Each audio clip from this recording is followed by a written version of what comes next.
আমি প্রচুর ঋণগ্রস্ত, এই কঠিন ঋণ থেকে মুক্তি পাওয়ার কোনো আমল বা দোয়া আছে কিনা? ঋণ থেকে মুক্তি লাভের জন্য অনেকগুলো আমল আছে এবং অনেকগুলো দোয়া আছে। এই দোয়াগুলো আমরা পড়বো ইনশাআল্লাহ। সবচেয়ে বড় আমলটা, আমি বড় আমল বলতে সবচেয়ে গুরুত্বপূর্ণ কাজটার কথা বলতে চাচ্ছি, সেটা হলো ঋণ পরিশোধ করার জন্য সিরিয়াসনেস থাকা। সবচেয়ে গুরুত্বপূর্ণ বিষয় হলো ঋণ পরিশোধের জন্য কি থাকা? সিরিয়াসনেস থাকা। আমি অনেক মানুষকে জানি যারা ঋণ পরিশোধ করতে চান, অনেক ঋণ হয়ে গেছে, ঋণ পরিশোধ করতে চান, আমার কাছে এসে বলছেন, হুজুর এটা দোয়া শিখাই দেন, যেটা পড়লে আল্লাহ তাআলা ঋণ পরিশোধ করে দেবে। আমি ঠিক আছে, দোয়া আপনারা শিখাবো, আগে বলেন ঋণ কত টাকা। তো ধরেন বললো যে আমার এত লাখ টাকা ঋণ, আপনার ঋণ পরিশোধ করার কোনো ব্যবস্থা নাই? না হুজুর, কোনো ব্যবস্থা নাই। কোনো টাকা পয়সা নেই? না, কোনো টাকা পয়সা নেই। জমি জমা কি পরিমাণ আছে? এই 2-4-5 বিঘা জমি আছে।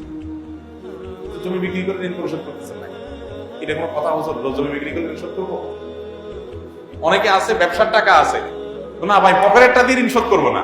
আপনি দোয়া শিখাই দেন, দোয়া দিয়ে কাটাকাটি হয়ে যায়, আমারটা আমার কাছে থাকো। আমার কথা বুঝেন নাই? এইরকম বহু লোক আমি পাইছি যে এই টাইপের। আমি বলছি ভাই, আপনার সাথে আছে, ঋণ পরিশোধ করার এবিলিটি আছে, ওইটা আপনি ব্যবহার করেন, পাশাপাশি আল্লাহর কাছে দোয়া করেন। আপনার হয়তো পুঁজি থেকে যাবে। অনেক লোক আছে ব্যবসা বাণিজ্য করে, ব্যবসার টাকা ক্যাশের টাকা দিয়ে দেনা দিব না ভাই, দেনাটা ফাও টাকা দিয়া, উপমা টাকা দিয়া, অতিরিক্ত টাকা দিয়ে দিবা, এটা আমি মূলধনে হাত দিব না। তো এইটা কখনো প্রকৃত অর্থে ঋণ পরিশোধ করার শুদ্ধ চিন্তা হতে পারে না। নবী করিম সাল্লাল্লাহু আলাইহি সাল্লাম বলেছেন, তোমাদের মধ্যে সবচেয়ে ভালো মানুষ হলো সে যে ঋণ পরিশোধ করার ক্ষেত্রে ভালো মানুষের পরিচয় দেয়। দোকান থেকে বাকি নিয়েছেন, আপনি পরিশোধ করার ক্ষেত্রে ভালো মানুষের পরিচয় দিলেন, অর্থাৎ যা বললেন কথা জবান রাখলেন। আপনি খান না খান, আপনার থাকুক না থাকুক, আগে পাওনাদারের পাওনা পরিশোধ করলেন। এরকম আন্তরিকতার চেষ্টা থাকবে তো ইনশাআল্লাহ? আপনার এই চেষ্টা আছে, আন্তরিকতা। এরপর এবার আপনি আমাকে বলেন হুজুর দোয়া শিখাই দেন, এবার আমি দোয়া বলবো।